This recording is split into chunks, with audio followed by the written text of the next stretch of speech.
Bismillahirrahmanirrahim. Assalamu alaikum, dear students. My name is Khalid Jatt, and I will teach you physics in today's lecture. And my topic is screw gauge. Screw gauge is also named as the micrometer screw gauge.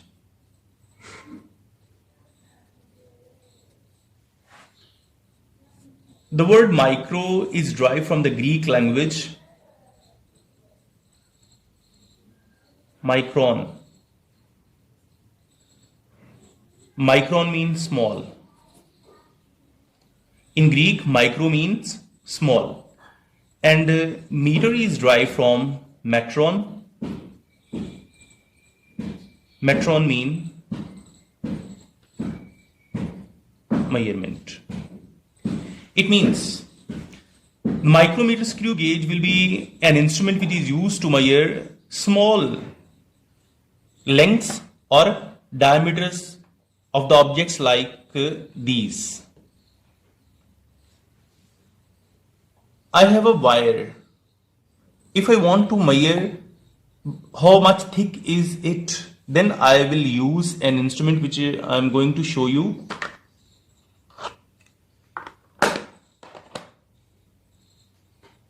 This instrument is named as micrometer screw gauge. Before taking the reading, I will give you the overall intro of this instrument. First, I will start from this portion. It is named as the U-shaped frame.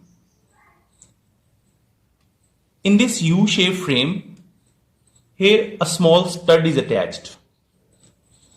You will put an object whose length or diameter is to be measured between these two, stud and the spindle.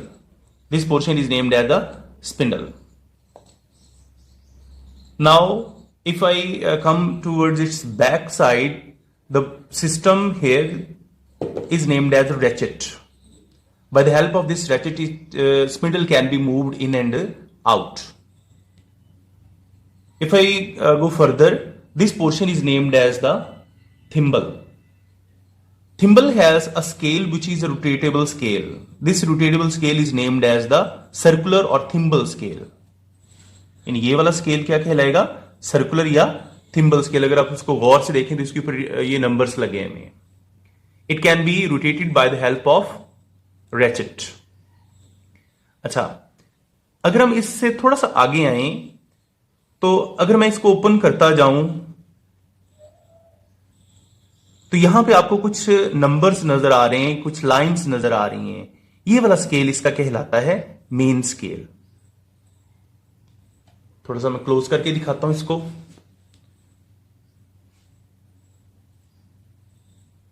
यानी ये वाला जो है portion इसका कहलाएगा main scale. इस main scale के ऊपर छोटे छोटे ये जो आपको जो ग्रेडिंग्स नजर आ रही हैं, ग्रेजुएशंस नजर आ रही हैं, ये मिलीमीटर्स में है.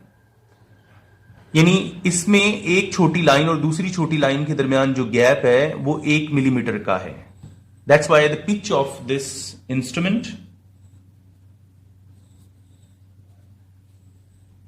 is 1 millimeter. Now, if I count total number of divisions on this circular scale, it will be 50 here. इस इंस्ट्रूमेंट में क्या है? 50. लेकिन आपकी बुक में जो उन्होंने जो इंस्ट्रूमेंट शो किया है वो थोड़ा सा छोटे साइज का होता है. और उस छोटे साइज के इंस्ट्रूमेंट में जो 100 रीडिंग्स होती हैं, मैं आपको एक दिखाता हूं. मैं जरा कबर्ड से निकाल के लाता हूं.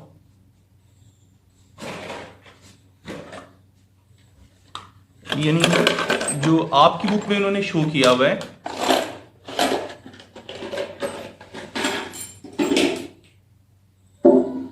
वो ये वाला इंस्ट्रूमेंट है. ये छोटे साइज के होते हैं. इसमें टोटल जो है वो इसके ऊपर जो ग्रेजुएशंस होती हैं वो 100 है. तो मैं आपको 100 के हवाले से गाइड कर रहा हूं, 50 के हवाले से गाइड नहीं करूंगा. यानी इस इंस्ट्रूमेंट को, ये चूंकि छोटे साइज का है, इसमें अगर आप गौर से देखेंगे तो आपको यहां पे कुछ नजर आएगा. बहुत ही बारीक लाइंस हैं इसमें. ओके, तो ये इंस्ट्रूमेंट के मुताबिक आपकी बुक में जो टॉपिक एडजस्टेड है और मेरे पास जो इंस्ट्रूमेंट है वो ये जो थोड़ा सा बेहतर हम यूज करते हैं लैब्स में, ये वो वाला है. अब ये करता क्या है? It's an instrument that is used to measure the length or diameter of an object. Length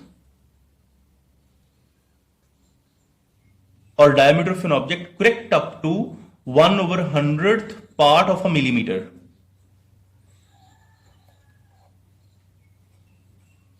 यानी 1 मिलीमीटर के ये 100वें हिस्से तक आपको ये करेक्ट रीडिंग देता है। और 1/100 को अगर हम डिवाइड करें, 1 millimeter is called the pitch of the screw gauge, and the total number of division on its circular scale are 100. So 1 millimeter over 100 equals to 0.01 millimeter, and it is named as the least count of this instrument. Least count के बारे में मैंने आपको पिछले lecture में भी बताया था।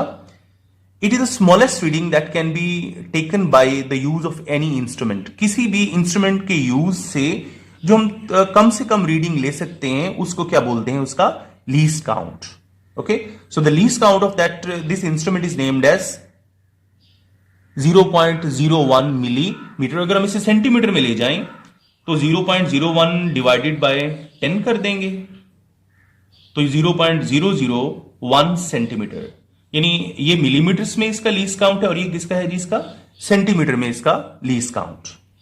ओके, तो क्या करता है ये कि ये किसी चीज की लंबाई या डायमीटर। अब एक सवाल ये आता है कि what is the diameter. Diameter क्या होता है? मेरे पास एक सर्कल है, ये इसका सेंटर है।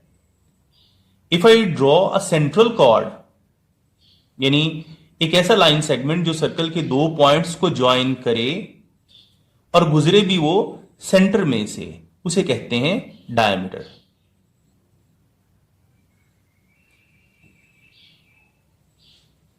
The central chord of the circle is called diameter. तो यहां पे हम इसमें डायमीटर क्या लेंगे, ये ना, ये मेरे पास एक सिलेंडर है, इसे बोलते हैं सॉलिड सिलेंडर क्योंकि अंदर से फिल है मुकम्मल। इसका अगर हमने डायमीटर लेना है तो आपको इसको प्लेस करना पड़ेगा इसके स्टड और स्पिंडल के दरमियान। यहां से इसको जो है वो अपने क्या करना है, टाइट करना है।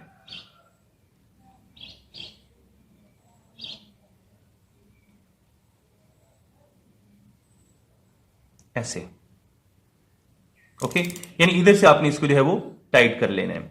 जितने आपको यहां पे नंबर्स नजर आएंगे it will be it's main scale reading. ये मेन स्केल की रीडिंग लेने के लिए आपको ऊपर वाले ग्रेजुएशंस को फॉलो करना है। ये जो लाइन है ना दरमियान में, इसे बोलते हैं इसकी डेटम लाइन। मेन लाइन भी कहते हैं, डेटम लाइन भी कहते हैं और इंडेक्स लाइन भी इसे ही कहते हैं। ये तीन नाम इसके जो है वो हम कॉमनली यूज करते हैं, मेन लाइन, डेटम लाइन और इंडेक्स लाइन। इसके ऊपर मेन स्केल जो है वो, यानी ये जो पोर्शन है इस वाला, इसको बोलते हैं इसकी स्लीव। इस स्लीव के ऊपर, यह हॉलो सिलेंडर भी कहते हैं या स्लीव भी से नाम देते हैं, इसके ऊपर इसका जो है मेन स्केल इनग्रेव होता है। ओके, अच्छा, इसके मतलब अंदर ये वाला स्पिंडल मौजूद है। इसको थ्रेडेड स्पिंडल इसलिए कहते हैं कि अगर हम इसको खोल के देखें ना तो इसके ऊपर वो थ्रेड्स बनी होती हैं। थ्रेड्स को आम जुबान में, जो मैकेनिक्स अपनी जुबान में बोलते हैं चूड़ियां, उन्हें बोलते हैं थ्रेड्स। मैं इसको खोल के आपको दिखाता हूं, ये गौर से देखें तो यहां पे आपको अंदर से थ्रेडिंग नजर आ रही है।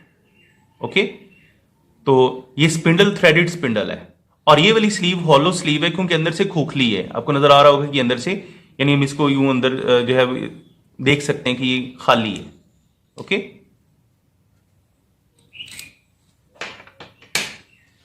अच्छा,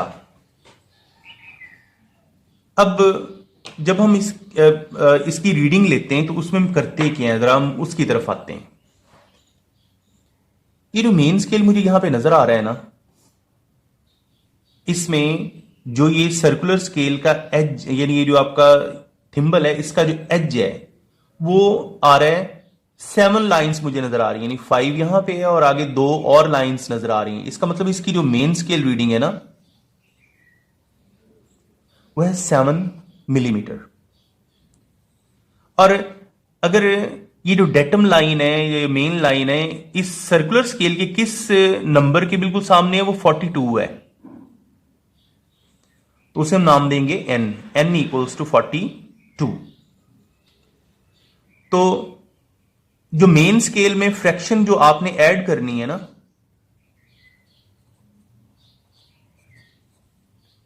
उसके लिए फॉर्मूला है n multiply by the least count. n है 42 और लीस्ट काउंट है 0.01 मिलीमीटर्स, तो ये हो जाएगा 0.42 मिलीमीटर्स। तो अगर मुझे इसकी एक्चुअल रीडिंग चाहिए,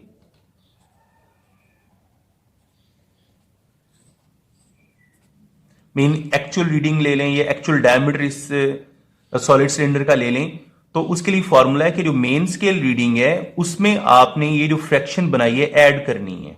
मेन स्केल रीडिंग है 7 और 0.42 मिलीमीटर, तो it means 7.42 millimetre is the diameter of this object. Okay, तो इस तरह यानी आपकी जो मेन स्केल के सामने जो नजर आ रहा था ना ये पॉइंट, ये यहां पे 40 था, 40, उसके बाद ये 1 और ये वाला क्या है 242 वाली जो पॉइंट है वो बिल्कुल सामने था, इसलिए मैंने यहां से 42 उठाया, नंबर ऑफ डिवीजन जो डेटम लाइन के बिल्कुल सामने है। ओके, तो ये इसकी रीडिंग लेने का मेथड है। अब आते हैं कि भी इंस्ट्रूमेंट करेक्ट कब होता है, बिल्कुल स्टैंडर्ड इंस्ट्रूमेंट किसे कहते हैं, और जिस इंस्ट्रूमेंट में थोड़ा बहुत फॉल्ट होता है तो उसको हम किस तरह चेक करते हैं। अगर मैं ये स्टड और स्पिंडल को अच्छी तरह यहां पे मतलब बंद कर दूं ना, और उसके बाद ये देखूं कि ये जो जीरो मतलब है ये थिम्बल स्केल की जीरो, आपको ये मैं इसको पहले स्टैंडर्ड करके दिखाता हूं। ये थिम्बल स्केल की जीरो है, ये डेटम लाइन के बिल्कुल अगर सामने है तो उस टाइम वो इंस्ट्रूमेंट कहलाएगा स्टैंडर्ड इंस्ट्रूमेंट। मतलब क्या कि if the zero of circular scale, यानी सर्कुलर स्केल की जीरो डेटम लाइन के बिल्कुल सामने आ जाए, यानी मेन लाइन के बिल्कुल सामने आ जाए, तो उसमें जीरो एरर नहीं होती, उस टाइम ये इंस्ट्रूमेंट कहलाएगा स्टैंडर्ड इंस्ट्रूमेंट। अब जीरो एरर होती कब है, अगर ये वाली यानी जो जीरो है आपकी सर्कुलर स्केल की जीरो मेन लाइन से नीचे रह जाए, मेन लाइन से नीचे रह जाए, तो उस टाइम उसमें जीरो एरर होती है। यानी अगर हम देखें ये आपका सर्कुलर स्केल है, इसकी जीरो यहां पे आ जाए और मेन लाइन ऊपर है,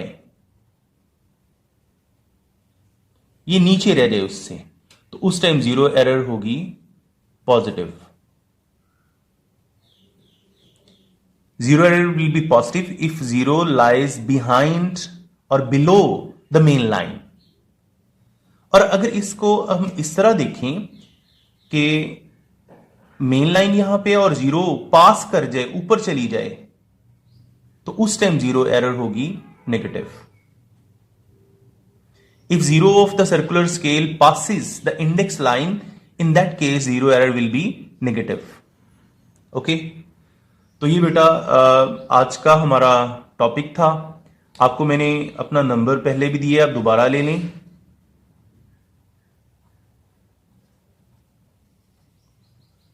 ये मेरा पर्सनल व्हाट्सएप नंबर है, इस पे आप जो है मुझे कांटेक्ट करेंगे अगर आपने कोई चीज एक्स्ट्रा मेरे से समझनी है। तो अब जरा बुक से थोड़ा सा इसको देख लेते हैं।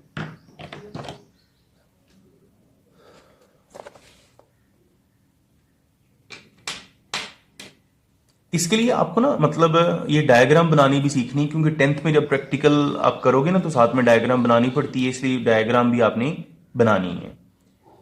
तो सबसे पहले तो आप इसकी जो है वो इंट्रोडक्शन में यहां तक आ जाएगा, इसके बाद इसकी यहां से कंस्ट्रक्शन स्टार्ट हो रही है। ओके, तो कंस्ट्रक्शन स्टार्ट के साथ ये पिच ऑफ स्क्रू गेज भी आपको यहां से अवेल हो जाएगी। इसके बाद हम आते हैं इसके जो है वो लीस्ट काउंट की डेफिनेशन की तरफ। ये इसका फॉर्मूला है लीस्ट काउंट का, और यहां से अगर आप इसको रीड करेंगे तो आप इसको लीस्ट काउंट की न्यूमेरिकल वैल्यू और साथ में जो है उसका लेने का तरीका सारा कुछ अवेल हो जाएगा। तो इट मींस ये टॉपिक आपने लॉन्ग के हवाले से करना है, लेकिन ये लॉन्ग के हवाले से इसलिए करना है कि हम 10th में जब प्रैक्टिकल्स करेंगे तो इसका प्रोसीजर वगैरह हमें लिखना आ जाए। ओके, इसलिए मैं इसमें से ना छुड़वा आपको नहीं रहा हूं। क्योंकि पूरा प्रोसेस है, प्रोसेस में जो है हम इसमें से स्किप करेंगे तो वो चीज माइनस हो जाएगी। इसके बाद सिंपल जो है वो जीरो एरर अगर नहीं है तो आपको यहां से लेके यहां तक करना है। अगर पॉजिटिव जीरो है, जीरो एरर है पॉजिटिव, तो फिर आप जस्ट डेफिनेशन करनी फिर इतना।